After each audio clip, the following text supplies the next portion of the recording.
Nasa bahay ng Lagari. Babagyo na ito, may natitirang buhay pa dito. Ayan o.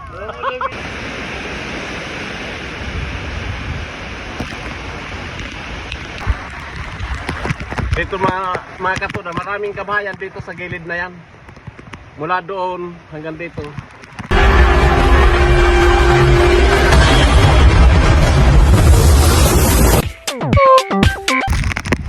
Lakas ng bagyo mga katuna. Nandito ako ngayon sa papakita ko sa inyo, i-update kayo sa bagyo ngayon. Sabi, sobrang lakas pa ng bagyo mga katuna. Habagat yung hangin, dito naman yung hangin, no? Hindi doon sa amihanan. Ayan, update. Sobrang lakas pa ng... Ayan, no? I-update ko lang kayo mga katuna, nandyan yung pangka namin.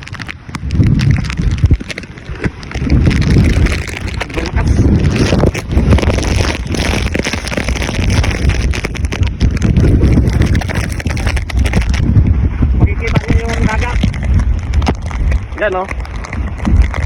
Kalmado siya kasi habagat yung hangin sa amin. No. Kalmado pero dito makikita siya. Ito. Ano magtutong pa ano? Nakatangay nga yung 5 km mga kasama. Sobrang lakas pa ng hangin. Mamaya pa pag timog nito, daming lakas dito. Yan no. Napakalakas ng bugso ng hangin. Uwi na ko, tinatangay ng hangin. Pinakita ko lang sa inyo kung gaano kalakas naman dito sa amin. Na kahit nasa gilid lang kami ng bagyo. Ng world ng bagyo. Pero sobrang lakas mga katuna. Lalo na yung nasa ano nito, nasa pinaka-aywol. Kawawa naman sila. Dito nga sa amin, grabe ang hangin. Hindi naman kalakasan na masyado yung ulan, pero yung hangin, malakas ang hangin. Kita-kita lang tayo, uwi na ko. Kasi sobrang lakas ng hangin. Halos natangay yung tricycle. Dito mga katuna, maraming kabahayan dito sa gilid na yan. Mula doon hanggang dito. Pero nasa evacuation center na mga tao dyan.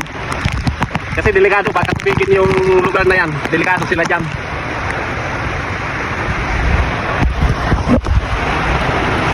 Nasa safety na yung mga tao dyan. Kaya may mga bahay dyan. Yan din yung bahay ni Pulis. Lagi din sa amin.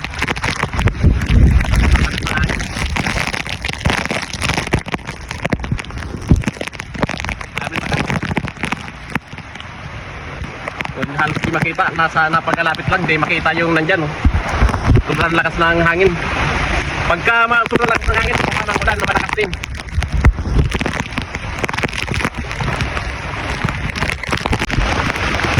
Ay, may bumagsak ng kahoy dito mga katuna. Ito yung kalsada na papunta dong sa amin. Grabe na.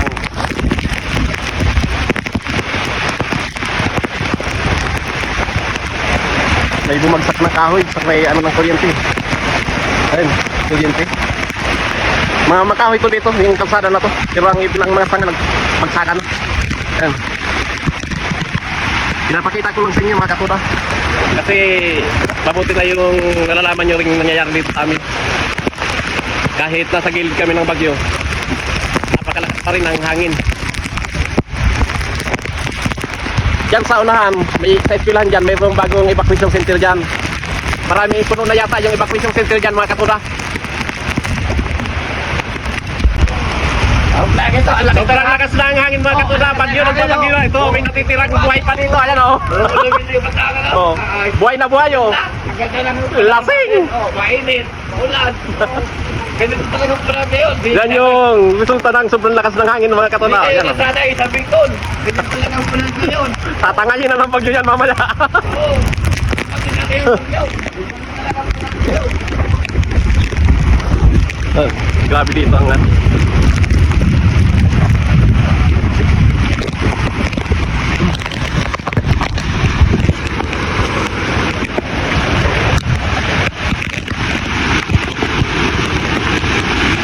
sobrang lakas ng hangin.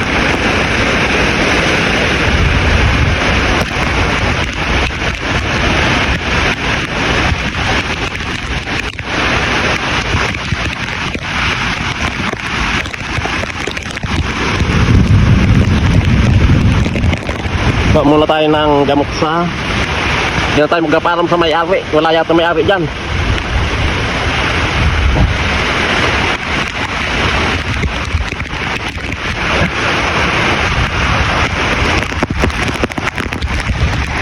Sobrang lakas ng bagyo mga katuda. Kumusta na kaya yung mga nasa iwal nito? Sana hindi naman sila grabe.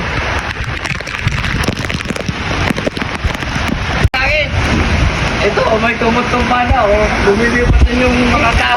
Palakas ng hangin mga katuda. Lumilipat yung tao, no. Yung putok. Lumulok sa rin. Putok, no. Ito palakas ng hangin. Yung bugso niya napakalakas.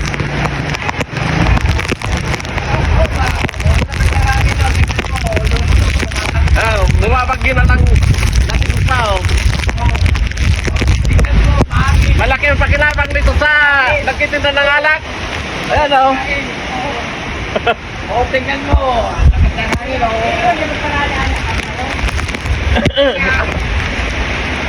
Oo, wala Mapusok! Palakas yung bagyo mga katuda. Sobrang lakas na. Lumagsak na yung kahoy dyan. Sa may bahay na yan. Grabing lakas mga katuda. Pipihit na kasi yung hangin sa may salatan. Sobrang lakas mga katuda. Lalong lumakas pa yung bagyo. Lalo pa siyang lumakas mga katuda. May bumagsak na nakahoy dyan nasa may bahay nila Gary. Oh.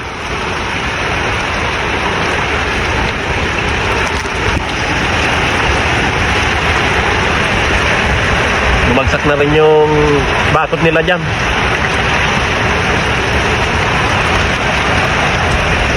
Nilalamig na ako. Galing ko sa dagat mga katuna kanina. Sobrang lakas ng hangin. Palakas yung hangin.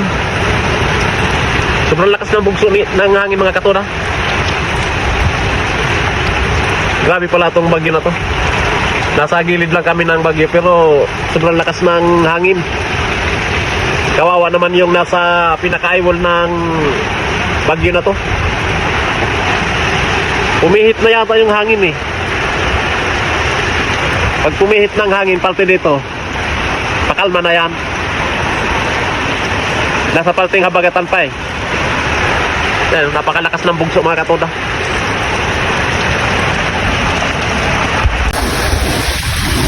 Grabe talaga ang lakas ng hangin mga katuda. Yan yung mga tali ng bubong ko. Nakatali yan dyan saka doon para hindi madala ng hangin. Sobrang lakas ng bugso. Lalo pa siyang lumakas gawa ng pumihit na yung hangin niya. Nasa may salatanan ng hangin niya. Maliwanag na yung panahon. Kaso lang sobrang lakas ng hangin. Alas 11:30 na mga katuna ang oras natin. Pero yung sitwasyon ganun pa rin. Pero dahil salata na yung hangin, siguro mamaya nito mga bandang alauna baka kumalma na ito mga katuna. Depende kung dadaan pa sa timog ang hangin. Pero salatan, wala na pagkasalatan. Pakalma na yan mga katuna pag salatan na yung hangin. Kaso lang sobrang lakas mga katuna. Inaangat yung bubong yan nadagdagan yung pwersa ng hangin mga katuna. Lalong lumakas siya. Hindi na nga ako makalabas gawa ng delikado. Sana walang madamage na kuryente mga katuna para hindi yung supply ng kuryente pag tila ng bagyo. Sana walang damage yung mga poste ng kuryente. Saka yung mga wifi, sana walang maputol na mga wifi para pag tila nito makapag-upload tayo ng video. Design? Nag-vlog? Nag-vlog? Ang lakas pa ng hangin mga katuna.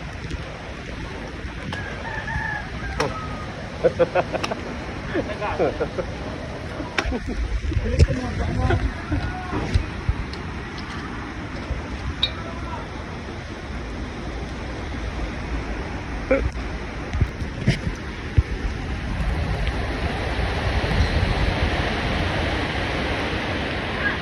lakas ng salatan. Halos isang araw na kalahati, ano? Sobrang may bugso pang napakalakas. Sobrang lakas ng bugso. Halos patapos na rin yung bagyo, kaso lang tagal ng ng salatan. Sobrang haba. Mga galing dun sa nagsibagsakan yung kahoy dito sa likod nila Gary. Matagal na rin ito nung rolling, hindi ito bumagsak. Ngayon lang bumagsak. Naubos yung sayang yung mga saging. Naubos. Ito bumagsak pa to. Nasa bahay nila Gary. Malay gani, dahil nakaano sa may nakapaltinig di